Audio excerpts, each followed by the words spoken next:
মন্ডলে মার খেয়েছে, মাথায় রাখবে, গুলিয়ে দেওয়ার চেষ্টা হচ্ছে। এই বিজেপি শুধুমাত্র মুসলমানের বিরুদ্ধে নয়, এই বিজেপি খেটে খাওয়া মানুষের বিরুদ্ধে, এই বিজেপি সম্প্রীতির বিরুদ্ধে, এই বিজেপি ঐক্যের বিরুদ্ধে।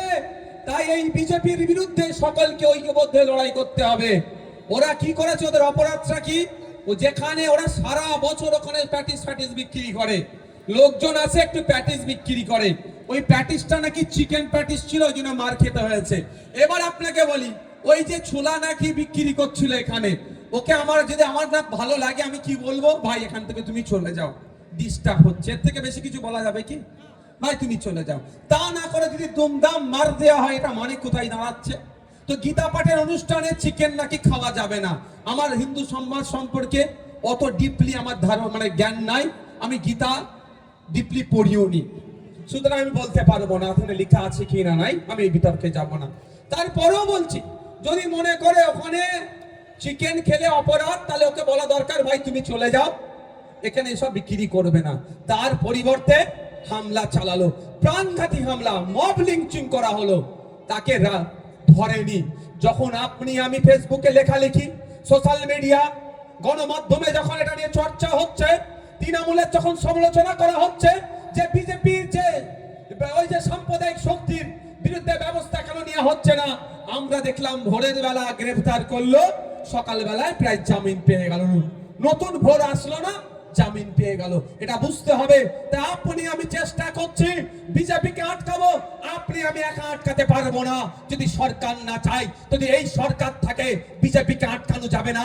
যদি বিজেপিকে আটকাতে চান, এই সরকারটাকে চেঞ্জ করতে হবে, তাহলে বিজেপি এমনি আটকে যাবে। আপনি 1998 সালের আগে অনেক চেষ্টা করেছিল বিজেপি এখানে দাঁত ফুটানোর। সেই সময় বামফ্রন্ট সরকার ছিল, জ্যোতিবাবুর সরকার ছিল, বিজেপিকে এখানে দাঁত ফুটাতে দেয়নি।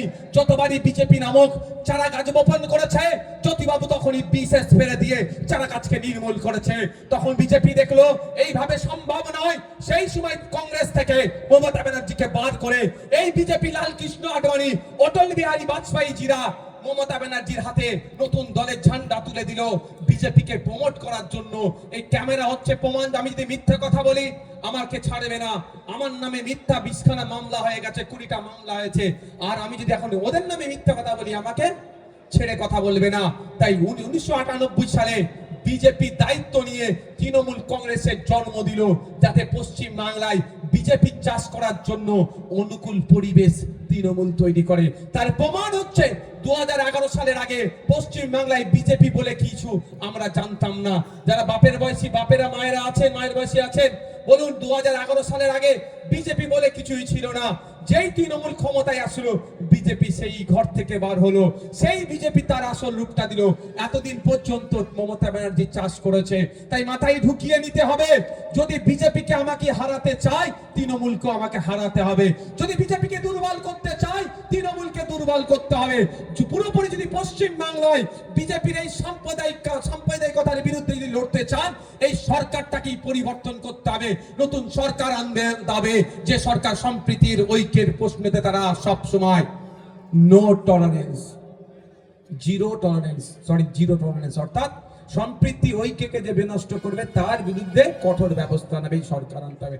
আচ্ছা, আপনারা যেখানে বসে আছেন পায়ের নিচে দেখুন তো, শ্যামনগর এলাকার মানুষজন চাষি খুশি মানুষ তো নাকি সবাই কম বেশি, পায়ের নিচে কি আছে? মাঠ তো একটা, মাঠ তো, এটাও মাঠ, আর যেখানে গিয়ে ধান বপন করেন ওটাও তো মাঠ ভাই। এবার আপনাদের ভাইজান দেখেছেন বাজে কটা এখন?